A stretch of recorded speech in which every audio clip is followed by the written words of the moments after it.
tinggal di yayasan dan bertemu dengan seseorang yang menjadi keluarga kedua, dengan ikhlas mencintai dan merawat mereka. Hidup dengan sederhana, melalui banyak hal yang mungkin mereka tidak inginkan, tetapi mereka selalu menjalani hari-hari dengan penuh semangat.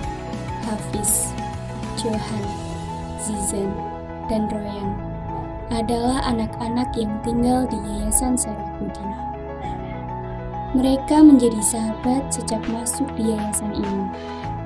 Yayasan Sarifudin berada di Jalan Masjid, Kelurahan Milir, Kabupaten Kendal, Jawa Tengah. Mereka selalu belajar untuk bisa hidup mandiri. Dengan kebersamaan yang ada, membuat mereka saling sayang menyayangi satu sama lain. Dengan begitu, mereka bisa menumbuhkan rasa empati terhadap sesama.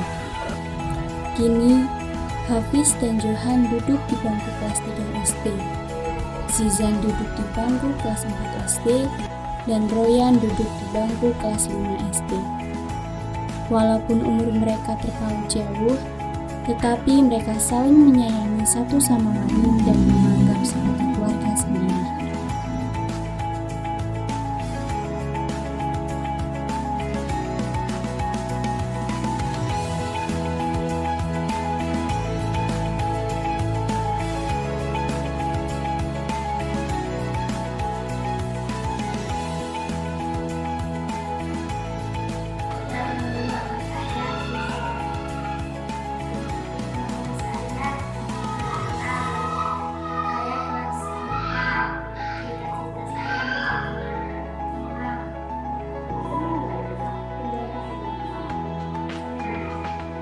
Di dalam kelas bersama teman-teman yang lain membuat mereka selalu bersemangat dalam menjalankan pembelajaran yang diberikan oleh ibu guru.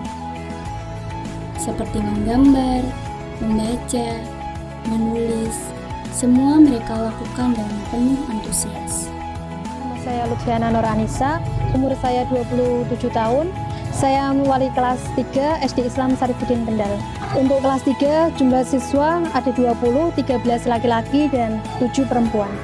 Saya mengajar di SD Islam Sarifudin sejak tahun 2019 bulan Februari, Mbak.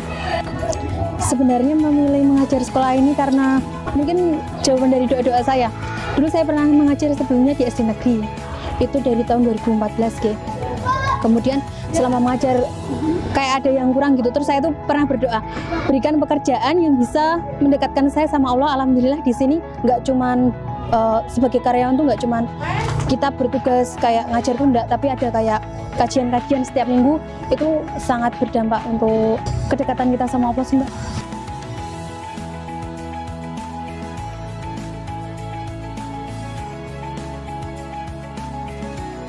Setelah selesai kegiatan di sekolah, mereka pulang ke asrama putra yang berada tepat di sebelah ruang kepala sekolah SD Negeri Sarifudin. Di dalam kamar asrama yang sederhana, terdapat 4 ranjang tidur, 1 kamar mandi, dan terdapat dapur. Mereka semua lakukan di tempat yang sama. Kegiatan yang biasa dilakukan 4 sahabat ini seperti setelah pulang sekolah, mereka bermain bersama dengan teman yang lainnya, melanjutkan tugas yang diberikan oleh ibu guru mereka, menonton TV bersama di depan ruang tamu yang berada di dalam asrama. Dan saat adzan berkumandang, semua anak menuju mushola untuk melaksanakan sholat duha berjamaah di masjid yang masih di satu lingkungan Yayasan Sarifudin. Setelah sholat berjamaah, kegiatan yang dilakukan yaitu makan siang bersama yang sudah disiapkan oleh ibu panti. Semua mereka lakukan sendiri, mulai dari mengambil makanan hingga mencuci piring dan meletakkannya kembali ke tempatnya. Nama saya Bambang Suseto. Saya di Yayasan Sarifudin ini selaku Ketua Yayasan sekaligus sebagai Kepala Panti Asuhan Yayasan Sarifudin. Yayasan ini didirikan sejak tahun 1999-an. Biasanya didirikan khususnya untuk anak-anak panti. Memang kita melihat pada saat itu